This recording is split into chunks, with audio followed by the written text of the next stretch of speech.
So yeah, I learned quite a good therapeutic technique. So if you struggle with conflict with people, or or you're a survivor of like conflict, like quite intense adverse conflict, um, and like other things, then here are some tips that might be very helpful. So if you're anything like me, when you're responding to conflict with people, you have like a different story to you're responding to a different story than what you would normally do when you're regulated and happy.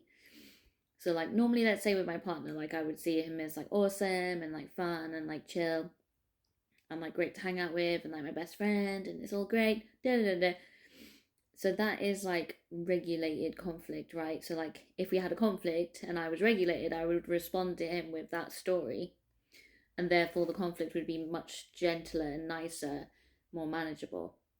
However, because of trauma and blah blah blah, like that doesn't happen really with me. So like when I'm triggered and like hyper aroused or hyper aroused, one of the two, then my therapist calls it like a terrier, like a little chihuahua thing that's just like rah, rah, rah, rah, because it's like feeling really scared and freaked out, which obviously like sours the conflict, right? And also because of like men hurting me before quite a lot, like with most people, like I just start thinking like this person's trying to get me, they're like trying to attack me, they're trying to like, snuff me out, and it's like they're doing it because of the patriarchy and stuff, and I get super pissed and like, yeah, but that's not the reality. I mean, yes, everyone's affected by sexism and everyone's affected by the systems, but actually, like responding to someone that I love deeply and that loves me deeply, for example, like that is bad for the conflict, obviously, and is not necessarily reflecting what's actually happening there. There might be like a tiny bit of truth with some elements of it, but like that's not really what's happening. So like it's been really cool to start. I mean, we've learned loads of conflict skills over the years. This has been one of them that I really liked.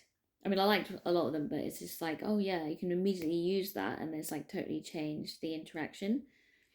And it's just about remembering that. And I'm just sharing that in case other people experience it, because I do think people experience conflict, and I do think most people are really bad at dealing with it. Well, most people, and like people aren't open enough about it. I think it's really good to be open about it. My parents always kept it really private, and I think that really screwed us all up even more. So yeah, it's what strengthens my relationship, I think, being open about these things. But yeah, it's a lot to like mull over, because you also don't want to, like, sometimes people are just rude and being sexist as well, so it's like, yeah, you've just got to still like realize that your loved ones are still trying their best and like trying to, yeah, they want the best for you and stuff. So yeah, it's very interesting. I like this idea of like responding from a calmer, like knowing safer place, because it would just make me so much happier. And also because I just get really triggered a lot of the time because of this kind of thing, and it's just too much energy. So yeah, I thought you would like this tip.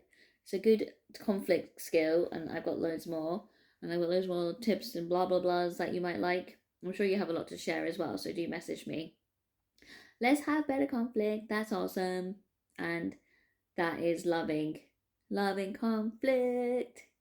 Yeah.